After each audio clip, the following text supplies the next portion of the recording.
ওরে মন মন ওরে মন মন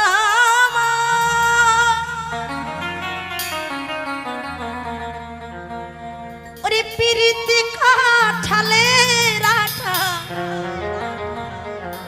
পিরিতি কাঠালে রাঠা সে পিরিত লাগলে পরে সারে না এবার দাও দাও তাল দাও তাল দাও গোলে মালে পিরিত কইরো না গোলে মালে পিরিত কইরো না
সমস্যা কি চুলকানির ভয় নাই চুলকানি হয়ে যাবে কিন্তু দাদের মালম হয়ে যাবে কিন্তু কইয়ে দিলাম বিক্রি করতে করতে দোকানদারের গোলে মালে পিরিত কইরো না গোলে মালে পিরিত কইরো না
গোলে মালে পিরিত কইরো না গোলে মালে পিরিত কইরো না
রেখে দেয়।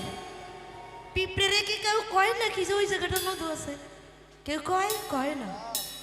কিন্তু পিঁপড়ে ঠিক মানে ঘষতে ঘষতে ঘষতে ঘষতে ঠিক মধুর কাছে গিয়ে হাজির। তা প্রথমে যখন মধুরটুকু একটু খাই ঠিক আছে, আবার সেই মধুর লোভে আর একটু আগুই যায়, বেশ ঠিক আছে। এইবার আবার মধুর লোভে একদম মুখের গোড়ায় চলে যায়, তাও ঠিক আছে। আবার সেই লোভ করে যখনই কিনা ভিতরে যায় আর বেরোতে পারে না, ওই যে পিতে যে আটকাই গেল আর মধু দিয়ে কিন্তু বেরোতে পারে না, পারে কি? তো আমরাও যেন কৃষ্ণ সেবায় যখন মুগ্ধ হব যেন বেরোতে না পারি, এটাই আমার আপনাদের কাছে বলা। নিতাই গৌর হরি বল হরি বল হরি বল হরি বল।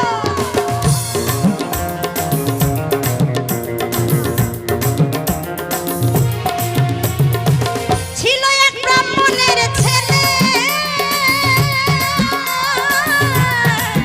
ও দাদা উত্তম দা, উত্তম দা ও বেটা এমনি খিন কেনে, ওরে পীড়িত কইরে ধোপার মেয়ের পা ধুয়ে খেলেছি। এটা হচ্ছে আমাদের উত্তম দার ঘটনা আর কি, বুঝছেন? ছিল এক ব্রাহ্মণের ছেলে,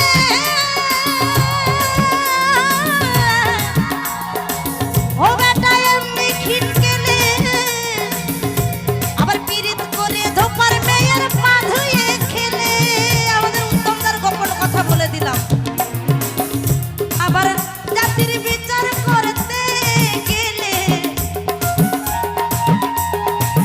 পীড়িতের জাতি বিচার, পীড়িতের জাতির বিচার করতে গেলে ভাই রে ভাই মিলবে না সাদের কোনা, গোলে মালে পীড়িত কইরো